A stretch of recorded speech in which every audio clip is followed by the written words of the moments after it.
Tabbatuwar jinin al'ada, shi fa abin da ya shafi jinin al'ada al'amari ne da Allah Maɗaukakin Sarki ya yi bayaninsa a cikin Alƙur'ani mai girma.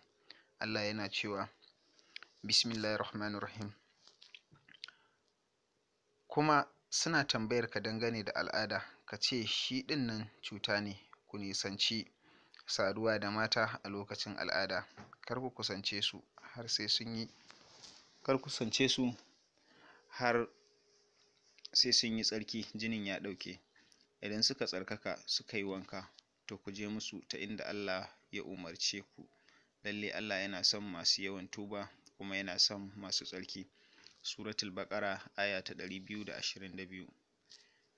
Karkasuwar mata. Mawallafin littafin Akadari ya kasa mata zuwa kashi uku dangane da jinin al'ada. Kashi na farko ita ce wacce ta fara, kashi na biyu kuma wacce ta saba, sannan sai kashi na uku mai juna biyu wato mai ciki. Ga bayanansu kamar haka. Wacce ta fara ita ce wacce ta fara al'ada ya zama yinta na yanzu shine ganin al'adarta na farko a rayuwarta. To abin da yake kanta za ta zuba ido ne ta ga kwanaki nawa ne zai ɗauke kafin ya yanke, ta yadda ba zai wuce kwanaki 15 ba. Idan ko ya wuce 15, to abin da ya ɗoru a kan kwanaki 15 bai zama al'ada ba. Kenan mafi yawan kwanakin da za a saurara su ne kwanaki 15, amma zai iya ɗaukewa kafin hakan. Abin nufi, in ya wuce to ya zama istihala, cuta, sai a nemi magani. Wacce ta saba. Abin da ake nufi da wacce ta saba ita ce wacce ta gabatar da al'ada sau uku a adadin kwanaki guda. Misali, wacce ta yi al'adar farko a kwanaki 5, da ta sake yi sai ya yi mata kwanaki 5, da ta yi na uku shi ma kwanaki 5. To nan sai mu ce sunanta wacce ta saba, domin ta saba akan kwanaki sanannu. Amma idan ta yi al'ada karo na farko kwanaki 3, karo na biyu kuma kwanaki 5, karo na uku kuma 6, to ba za a kira ta wannan wacce ta saba ba, domin ba ta da tsayayyun kwanaki. Ita wacce ta saba wato wacce take da sanannun kwanakin al'ada. To waɗannan kwanaki su ne kwanakin al'adarta. Idan kwanakin suka cika, al'adar kuma ta ɗauke, sai ta yi wanka ta ci gaba da gudanar da ibada. Amma idan kwanakin suka cika al'adar kuma ba ta ɗauke ba, sai ta ƙara kwanaki 3. Haka za ta dinga ƙara kwanaki 3 har kwanakin su cika 15. Misali, idan al'adar kwanaki 5 ne sai kuma jinin bai ɗauke ba, a kwanaki 5 ɗin sai ta ƙara kwanaki 3 na sauraron ɗaukewarsu, su zama 8 kenan. Idan ya ɗauke shi kenan sai wanka. Idan kuma bai ɗauke ba, sai ta ƙara 3 akan waɗannan 8 ɗin, sun zama 11. Idan bai ɗauke ba, sai ta ƙara 3, sun zama 14. Idan bai ɗauke ba, sai ta ƙara kwana 1, ya zama 15 kenan.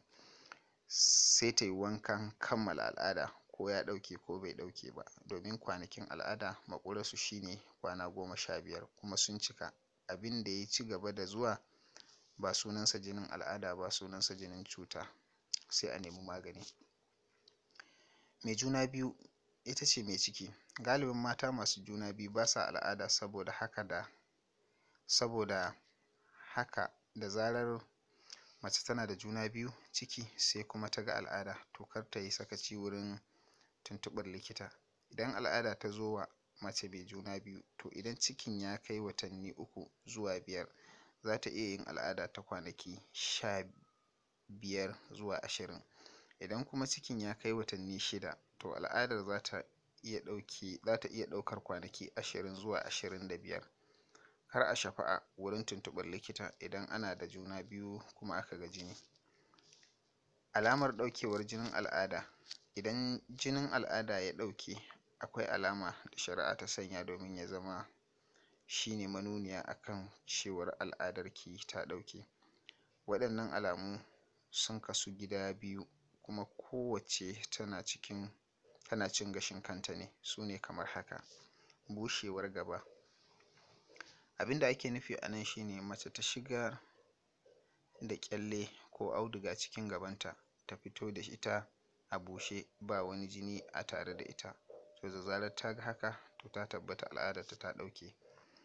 Farar kumfa, wannan wani ruwa ne fari mai laushi da yake zuwa ƙarshen al'ada. Idan mace ta ga irin haka a ƙarshen al'adarta to ta sani ta kammala. Waɗannan alamu su suke nuna ɗaukewar al'adar mace.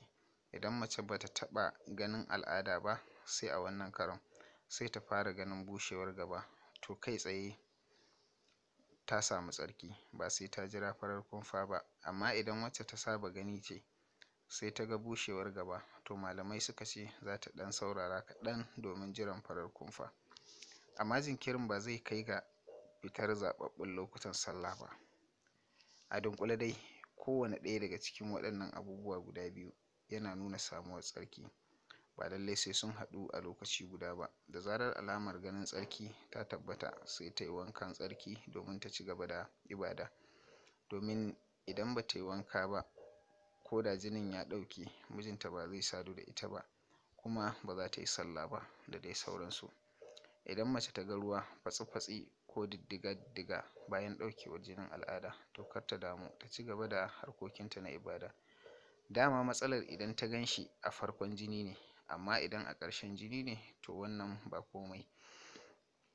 Umma Atiyya, mai ɗakin ma'aikin Allah sallallahu alaihi wasallam, tsira da amincin Allah su tabbata a gare shi, ta ce, mun kasance ba ma lissafa ruwa fatsi-fatsi da diddiga-diddiga bayan tsarki da cewar wani abu ne.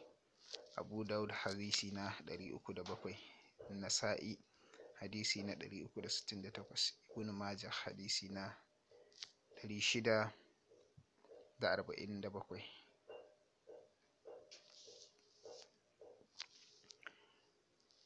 Abubuwan da ba su halatta ga mai al'ada ba: sallah, azumi, ɗawafi, taɓa alƙur'ani, karatun alƙur'ani, zama a masallaci, tabbatar da rashin tsarki, saduwa, saki, wajabta wanka.